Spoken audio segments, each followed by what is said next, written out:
Assalamualaikum warahmatullahi wabarakatuh. Terima kasih kepada Ustaz Nahrawi yang mengajar kami dalam subjek DUA 6022 Komunikasi dan Penyiaran dalam Islam. Nama saya Muhammad Asnawigan, nombor matrik 1025 dan saya dari kelas DIB 5A. Okey. Saya telah diberikan satu tajuk oleh Ustaz Nahrawi, di mana tajuk yang saya akan bincangkan pada hari ini adalah tajuk yang ketujuh. Apakah nilai-nilai murni dalam penyiaran Islam dan apakah peranan masyarakat? Jadi, saya akan terangkan apa itu nilai-nilai murni. Apa itu nilai-nilai murni? Nilai-nilai murni adalah tata tertib ataupun tata susila yang boleh dipelajari ataupun dibuat daripada seseorang. Jadi, apa nilai murni yang dapat daripada penyiaran Islam?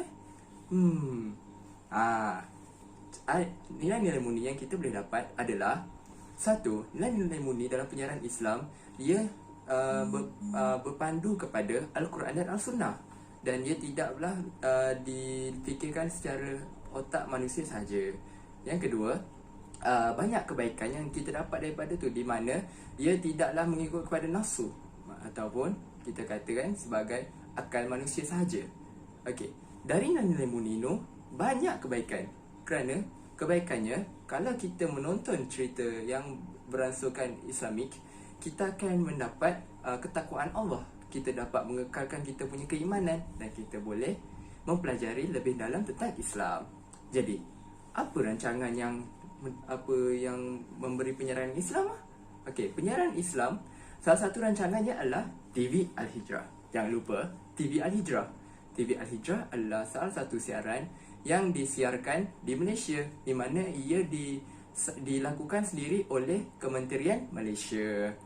Okey, TV Al-Hijrah banyak dia punya nilai-nilai murni. Saya boleh bagi satu siaran yang memang jarang semua siaran lain yang buat. Contoh, pada pukul 7 pagi ada Quran Time, di mana akan ada sesi pembacaan Quran dan tadabbur Quran. Alhamdulillah, pukul 7 pagi sudah dengar maksud-maksud Al-Quran. Bukan itu saja, dia ada juga penceritaan tentang syekh-syekh ataupun saidina seperti Ibnu Sina ataupun tokoh-tokoh Islami yang terdahulu. Jadi, itu sahaja daripada saya. Seterusnya, saya akan paskan kepada Log. Selamat pagi dan salam sejahtera yang saya diucapkan kepada Ustaz Nahrawi. Saya Lokawil, Analogi Alagapan. Nombor matrik saya 17 DIB 18F 1022. Hari ini saya ingin menerangkan tentang nilai-nilai murni dalam penyiaran Islam dan peranannya dalam mendidik masyarakat. Nilai-nilai murni dalam penyiaran Islam dapat membentuk falsafah media mengikut beberapa garis panduan yang ditetapkan oleh Al-Quran dan Sunnah. Selain itu, dapat merangkumi segala aspek kehidupan muslimin dan muslimat dan tidak hanya menyentuh kepada ibadah khusus seperti solat, zakat, haji dan puasa. Media merupakan satu medium yang boleh membawa dan mengajak seseorang kepada kebaikan serta menghindar kemungkaran. Nilai murni yang pertama saya ingin menerangkan di sini adalah tanggungjawab sosial. Tanggungjawab sosial bagi semua lapisan masyarakat untuk saling menasihati antara satu dengan lain demi menjaga kebaikan bersama. Kewajipan sesama insan untuk saling menegur dan mengingatkan ke arah kebaikan dan meninggalkan kejahatan. Nilai murni yang kedua saya ingin menerangkan adalah maklumat yang tepat. Penerimaan sesuatu maklumat perlu disiarkan oleh media massa, perlulah ditapis dan dikenal pasti kesahihan dan sumbernya untuk mengelakkan berlaku berita palsu. Ia adalah disarankan untuk menyiarkan maklumat yang berorientasikan ilmu dan bertujuan untuk mendidik.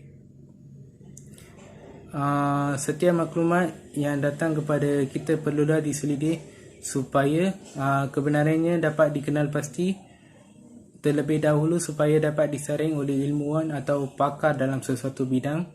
Peranan sesebuah stesen televisyen Islam seperti Al-Hijrah bertepatan dan berlandaskan syariat Allah.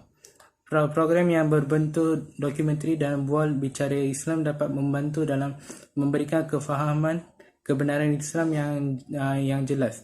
Semua lapisan masyarakat bertanggungjawab untuk mengelakkan sebarang bentuk penyebaran maklumat yang boleh membawa kepada fitnah, permusuhan, pergaduhan dan seterusnya perpecahan dan huru-hara, supaya dapat mengelakkan sebarang bentuk perkara dan situasi yang boleh membawa kepada perpecahan umat.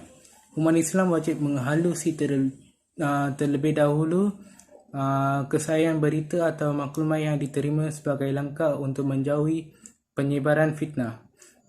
Kesahihan maklumat boleh dilakukan dengan melihat kepada fakta dan sumber berita yang sesuai.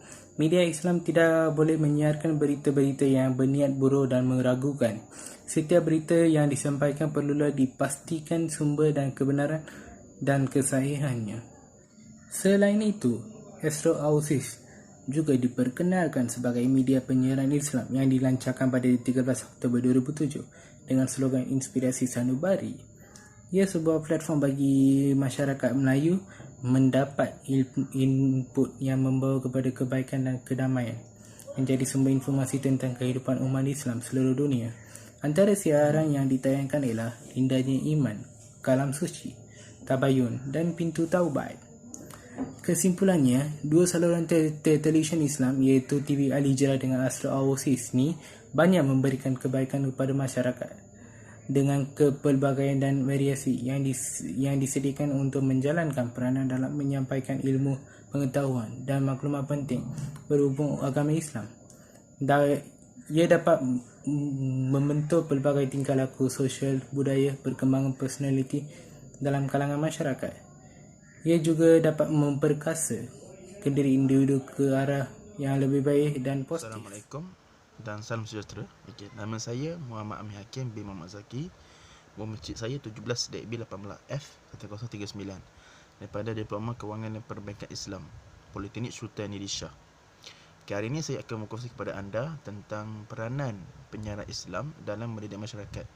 Okay, peranan penyiaran Islam dalam masyarakat ini terbagi pada tiga. Yang pertama, berperanan sebagai pendidik atau digelar sebagai muaddik dalam mendidik masyarakat agar melaksanakan perintah Allah dan meninggalkan segala larangan Allah Subhanahu Wa Taala. Dan tugas pendidik ini hendaklah dilaksanakan berlandaskan syariat dan undang-undang Islam.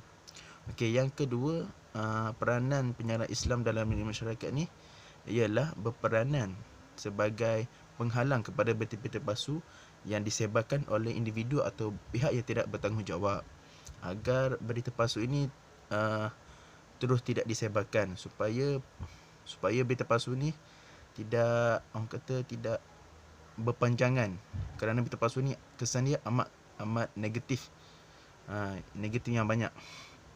Okey, yang ketiga, berperanan sebagai penyebar berita yang benar tentang isu-isu semasa ataupun hal-hal yang berkaitan dengan agama. Itu saja, sekian daripada saya.